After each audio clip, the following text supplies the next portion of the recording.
Setelah melihat kembali keterkejutan awal Park Jin atas potensi kurangnya legitimasi, Yang Uke sebagai seorang anak, yang berakhir begitu ekstrim, ia menyarankan kematian untuk bayi dalam upaya untuk membuktikan naluri kebapaan yang dimiliki oleh Yang Gang dan kemudian meluas ke penasaran siapa sebenarnya anak ini. Kita mulai dengan melihat Yang Uke yang sakit-sakitan, yang hampir tidak bisa berdiri setelah menyelamatkan Naksu, sebelum pemuda itu mengambil tanggung jawab atas situasi yang hampir menyebabkan kematian ganda. Secara alami, Park Jin sangat marah, tetapi berkat beberapa perlawanan, hukuman apapun tertunda. Dengan mengatakan itu, Tuan yang ketat ingin membiarkan nasib Naksu bermain, bertahan untuk memberikan perawatannya meskipun ada permintaan dari Seo Yul dan Danggu. Untungnya, Park Jin dengan enggan menyerah ketika Yang Uke memohon agar pembantunya menerima perawatan di rumah sakit, memungkinkan pasangan itu pulih bersama.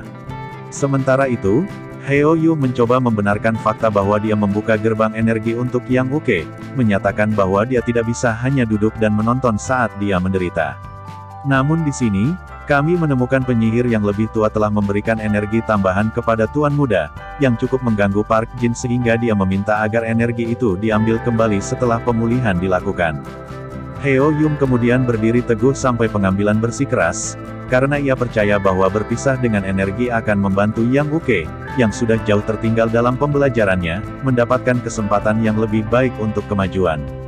Saat Danggu meminum anggur yang dia curi dari pamannya, Seo Yul meningkatkan kecurigaannya tentang mengapa Mudeok mempertaruhkan nyawanya untuk Yang Uke setelah hanya mengenalnya sebentar.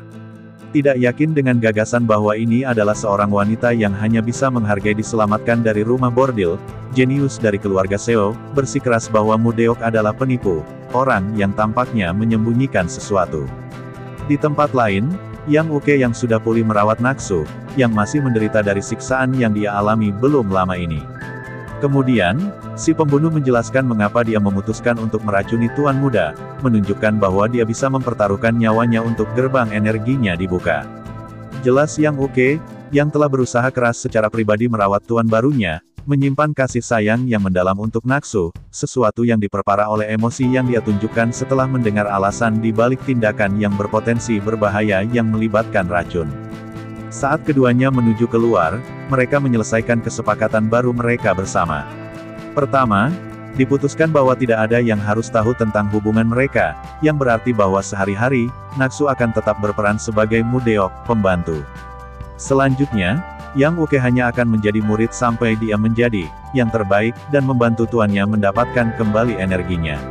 Klausa ini tampaknya sulit, karena Yang Uke tidak tampak senang dengan gagasan berpisah, dan tampaknya kesal dengan gagasan bahwa tuannya tidak akan lagi memiliki alasan untuk bersikap santai padanya sekali dia benar-benar kembali menjadi Naksu. Tapi syaratnya diterima, jadi keduanya bisa memulai hubungan mereka yang diperbarui. Sekarang, perhatian beralih ke Jinmu, yang saat ini memberi makan jiwa manusia kepada pengubah jiwa sehingga mereka dapat terus berguna baginya. Di sarangnya, dia percaya bahwa Naksu telah terbunuh setelah memasuki tubuh yang membuatnya tidak dapat mengakses energi, dan mengingat hubungan lamanya dengan Yang Gang, seorang pria yang cukup goyah ketika setuju untuk menjadi raja sementara sehingga antagonis diajari alkimia jiwa. Kemudian, kita melihat tangan kanan Jinmu memberitahu rekan-rekan pembunuhnya bahwa rumah bordil tempat Naksu pernah bekerja harus digeledah sehingga pemilik plakat roh dapat ditemukan secara diam-diam. Sambil menikmati kebebasan baru yang datang dengan gerbang energinya terbuka, Yang Uke mulai bekerja. Dia pertama kali ditugaskan untuk belajar bagaimana mengumpulkan energi air, Jitsu, yang kemudian meluas ke kemampuan memperoleh energi dari aliran air, Ryusu, dan setelah itu, Chisu, kemampuan untuk mengontrol energi di atmosfer. Naksu telah menguasai langkah-langkah ini, bergerak diam-diam sebelum menyerang agar sesuai dengan namanya sebagai pembunuh bayangan. Tapi demonstrasi bagaimana dia beroperasi terhambat oleh tubuh lemah Mudeok, yang akhirnya menempatkan pin pada langkah awal yang menarik dalam pembelajaran Yang Uke. Sebaliknya, ada beberapa pekerjaan yang melibatkan ilmu pedang, dan bagaimana seseorang harus bisa bertarung. Menyalahkannya pada kurangnya motivasi, Yang Uke mencoba untuk membenarkan kurangnya belajar, sebuah poin yang ditekankan oleh keinginannya yang tiba-tiba untuk menguasai Jitsu dalam 6 bulan, separuh waktu ayahnya yang mengesankan. Seiring berlalunya hari, Park Jin merasa bingung dengan anggapan bahwa ada desas-desus tentang potensinya menjadi ayah dari Yang Uke ketika membahas gerbang energi Tuan Muda dibuka, jadi dia mencoba untuk beralih ke perasaan pembantu Kim terhadap mendiang Yang Gang. Dengan demikian, percakapan melunak, dan keduanya akhirnya membahas orang yang mereka cintai, dan berkurangnya perlindungan Park Jin terhadap Yang Uke. Di tempat lain, Mu Deok menyapu taman dengan imbalan perawatan rumah sakit gratis, melakukannya dengan sedikit dendam sampai dia bisa membalas dendam dengan benar. Ada bongkahan yang tersisa di adegan ini juga, karena mantan pembunuh itu merasa penasaran dengan gagasan Heo Yum yang telah memberikan aliran energi kepada Yang Uke, aliran yang dipastikan ada di dalam perutnya saat pelayan memeriksanya. Namun, ternyata Heo Yum memberikan toren ini kepada Yang Uke karena dia yakin itu tidak akan bisa diakses, dan Tuan Muda tidak akan menyadari hal seperti itu ada di dalam dirinya. Naksu punya rencana lain, berharap itu dicuri agar Jipsu bisa digunakan dengan mudah.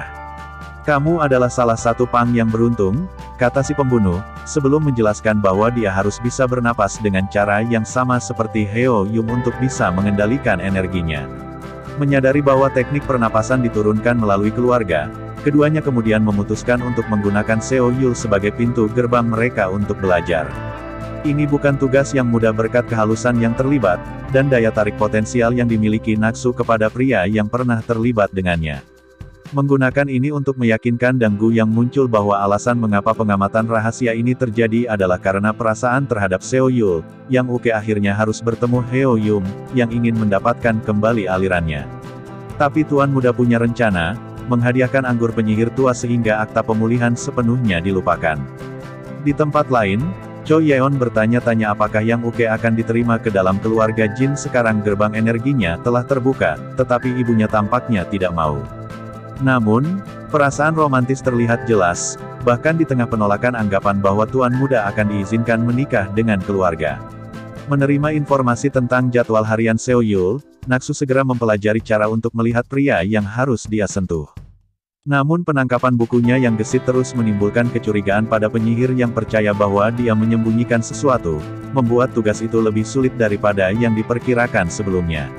Untungnya, mengikuti Seo Yul ke pemandian, yang mengarah ke konfrontasi, memberikan kesempatan sempurna untuk menyelesaikan tugas berisiko.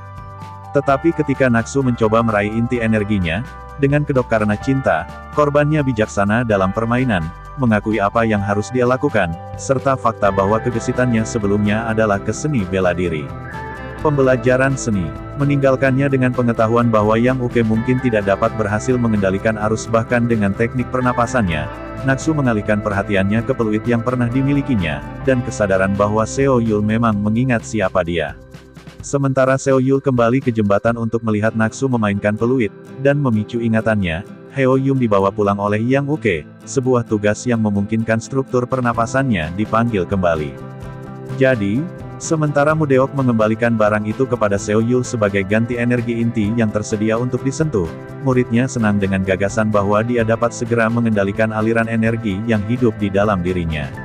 Tapi dia juga agak kempes, setelah mengamati momen intim keduanya berpisah di jembatan.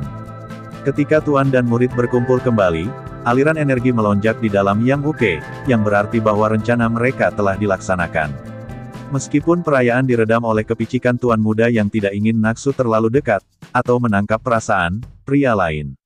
Selanjutnya, Gowon melenturkan ilmu pedangnya dalam pertarungan dengan pembunuh, menunjukkan dirinya sebagai kompeten dan taktis.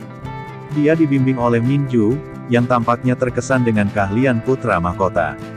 Tapi Raja kesal dengan gagasan bahwa Yang Uke adalah pemilik pedang Naksu, dan menyuarakan niatnya untuk suatu hari menghancurkannya. Itu memuaskan asisten Guanju, sebelum kita memotong ke Park Jin yang mempertimbangkan apakah dia harus membawa Yang Uke sebagai penyihir Songrim. Mengingat apa yang dikatakan temannya tentang identitas Tuan Muda, dan kekacauan yang bisa dia timbulkan, keputusan akhir adalah untuk mengusir Yang Uke, bersama dengan pedang ayahnya, yang sekarang mungkin dia bawa bersamanya.